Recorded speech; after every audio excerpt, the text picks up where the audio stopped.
yağın dumanı. Olacak yağın dumanı abicim. O olacak. O beklediğimiz şey yok. O zaman şeye gitmez. He, içeri gitmez. Camı açayım mı? Aç. Bütün camları aç abi. Bütün camları aç. İçeri silmesin abicim. Ama kalıcı bir şey değildir o. Kalıcı değil abi.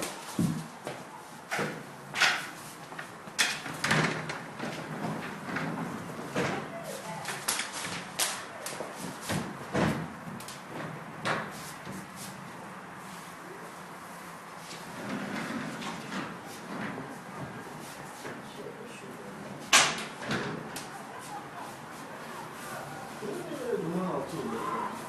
Aynen. Şimdi o yarım saat sürmez. Yarım saat sürmez abi. İlk yağ bu.